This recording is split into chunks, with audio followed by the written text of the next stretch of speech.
Good morning সকলকে। হরে কৃষ্ণ, রাধে রাধে। আজকে সকালবেলা দেখো মায়ের জন্য অনেক কিছু শপিং করেছি। আর ফ্লিপকার্টের নতুন একটা সিস্টেম করেছে, মানে মিনিটসের মধ্যে তোমরা এভরিথিং কিছু শপিং করতে পারবে। জাস্ট অর্ডারটা প্লেস করবে আর তোমাদেরকে মানে 5 মিনিটের মধ্যে এসে বাড়ির সামনে এসে ডেলিভারি দিয়ে যাবে। তো এই ডিলটা তো আমার ভীষণ ভালো লেগেছে, কারণ আমি ভীষণ অনলাইনে শপিং করি। মানে আমার এভরিডে আমার অনলাইনে শপিং থাকে, কারণ আমি না মানে অফলাইনের থেকে অনলাইনটাকে ভীষণ বেশি মানে ভরসা করি। আর বহু বছর ধরে আমি অনলাইনে সমস্ত কিছু পারচেস করি। আমার ঘরের যাবতীয় জিনিস বলো, আমার পারফিউম, মেকআপ, আমার ড্রেস, সমস্ত কিছু আমি অনলাইনে বেশিরভাগ পারচেস করি। আর খুব এমার্জেন্সি না হলে আমি দোকান থেকে খুব একটা শপিং করি না, তোমরাও সেটা দেখেছো। আর আরও যা যা শপিং করেছি আমি মিশুক ময়ূক দেব চ্যানেলে, মানে আমার ফেসবুকে যেই ইয়েটা আছে, মানে আমার প্রোফাইলটা, সেখানে আমি সমস্ত কিছু আপডেট দিই। নিচে ডিসক্রিপশান বক্সে আমি লিঙ্ক দিয়ে দেবো, তোমরা ওখান থেকে গিয়ে আমাকে ফলো করো। আর আজকে আমি আকাশের থেকে দুটো কেক অর্ডার দিয়েছিলাম, কারণ আমার বেস্ট ফ্রেন্ড অনেক দিন ধরে আমাকে বলছিল আমার খুব কেক খেতে ইচ্ছা করছে। আর ও একটু কেক খেতে খুবই ভালোবাসে, ও আর আমি দুজনেই। কিন্তু এটা এগ দিয়ে বানানো ছিল প্রথমেরটা, ব্রাউনি কেকটা। আর এটা হচ্ছে গোপালকে সেবা দিয়ে তারপরে আমরা পাবো বলে ঠিক করেছিলাম। কিন্তু যেহেতু দুটোই একসাথে আনা হয়েছে, তারপরে ফ্রিজে আর কি রাখা হয়েছিল, তো দুটোই এঁঠো হয়ে গেছে বলে, মানে এটা আর কি এঁঠো হয়ে গেছে বলে আর খাইনি আমি। তো ওই খেয়েছে, ভীষণ ভালো টেস্ট হয়েছে। তো তোমরা যদি কেক পারচেস করতে চাও ওর থেকে, আমি নিচে ডিসক্রিপশান বক্সে ওর লিঙ্কটা দিয়ে দেবো, তোমরা ওখানে গিয়ে ওর সাথে কন্ট্যাক্ট করে নিও। আর আজকে দেখো সকাল থেকেই আবহাওয়াটা এত মনোরম হয়ে রয়েছে না, মানে এত সুন্দর হাওয়া দিচ্ছে, এত মিষ্টি লাগছে। মানে আমার এরকম ওয়েদার আমার ভীষণই ফেভারিট। তো আজকে ওদের মানে আমার যে আরেক বান্ধবীর গোপুসোনা ছিল, ওই গোপুসোনাকে আমি স্নান সেবা দিয়েছিলাম। প্রত্যেক দিনই করাচ্ছি, কিন্তু তোমাদের সাথে ভিডিও আর কি প্রত্যেক দিন তো শেয়ার করা হচ্ছে না। আর আমার কেশব সোনা আমার কাছে এসেছে, তোমরা তো জানো। আজকে কেশব সোনাকে একটু গায়ে একটু তেল মালিশ করে দিচ্ছি।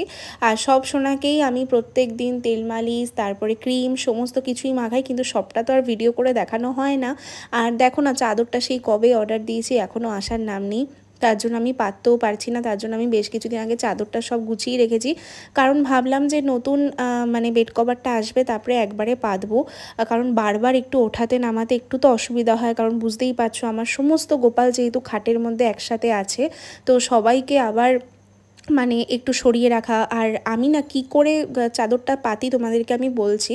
মানে আমি কিন্তু সমস্ত ঠাকুরকে কিন্তু একদমই নিচে নামাই না বা ঘরে রাখি না, মানে এই খাটেই বসানো থাকে। এক পাশটা একটু সরিয়ে গোপালকে আরেক পাশে নিয়ে আসি, তারপরে চাদরটা হাফ পাতি, আবার আরেক পাশটা পাতা হয়ে গেলে আবার ওরমভাবে নিয়ে যাই। আমি কিন্তু এরমভাবেই করি, বারবার কিন্তু নিচে নামানো ওঠানো অন্য ঘরে নিয়ে যাওয়া এগুলো কিন্তু একদমই আমি করি না। আর আজকে দেখো গোপাল সোনাদেরকে দুপুরে তো ভাত দিয়েছিলাম, মানে অন্ন দিয়েছিলাম, আলু সিদ্ধ দিয়েছিলাম, টমেটো সিদ্ধ দিয়েছিলাম, একদম নর্মাল সিম্পল খাবার দিয়েছি। তার সাথে একটু ডাল দিয়েছিলাম, আর একটা মা বড়া করেছিল আর কি, সেই বড়া দিয়েছিলাম। আর দুপুরবেলা যেহেতু আমি বাড়িতে ছিলাম না বলে মা সেবা দিয়ে দিয়েছিল, আমি মাকে ফোন করে বলে দিয়েছিলাম তুমি দিয়ে দাও, আমার একটু যেতে দেরি হবে। আর সন্ধেবেলায় আমি বাড়িতে এসে সন্ধ্যাবেলা খুব সুন্দরভাবে সেবা দিই। ওই টাইমটা মানে আমার ভগবানের সাথে বেস্ট টাইম। ওই টাইমে আমি গীতা পড়ি, আমি মালা জপ করি, তারপরে আমি গোপুসোনাদের সাথে ভীষণ টাইম স্পেন্ড করি। আমি ওই মানে আমার ঠাকুর ঘরেই আমি সারাক্ষণ ধরে বসে থাকি, আমার ভীষণই ভালো লাগে। আর আজকে গোপুসোনাদেরকে দিয়েছিলাম হচ্ছে মটরশুঁটি আলু দিয়ে করে আর কি দিয়েছিলাম। এই রেসিপিটা তোমাদের সাথে আমি একদিনকে শেয়ার করব, এটা আমার মামুনি আমাকে শিখিয়েছে। মানে আমি এত খেতে ভালোবাসি, এটা তোমাদেরকে আমি বলে বোঝাতে পারবো না। মামুনি আমাকে একদিনকে বাটি ভরে একদম পাঠিয়েছিল, আমি তো দেখে মানে এত ভালো লেগেছে আমার। তো মামুনির থেকে এই রেসিপিটা আমি শিখেছি, তো এটাই এখন আমি বেশিরভাগ দিন ইভিনিংয়ে আমি ভগবানকে অফার করি। আর তার সাথে কিছু আঙুর ফল দিয়েছিলাম, মা এনেছিল। আমাদের বাড়িতে যাই ফল আনা হয় না কেন, আগে ভগবানকে সেটা অফার করি, তারপরে কিন্তু আমরা পাই। আর আজকে দেখো সবার জামা চেঞ্জ করে দিয়েছি, কত মিষ্টি লাগছে আমার সোনা পাপ্পাদের দেখতে। আর ময়ূর সোনাকে দেখো একদম কিউটি সোনা পাপ্পা লাগছে। আর এই দেখো আমার ছোট্ট সোনাদেরকে সবাইকে আমি সুন্দর করে সাজিয়েছি। আর চাদরটা খুব শিগগিরই এলে আমি পাতবো, নাহলে আমার নিজেরই ভালো লাগছে না, কারণ চাদরটা পাতলে সুন্দরভাবে দেখতেও কিন্তু ভালো লাগবে।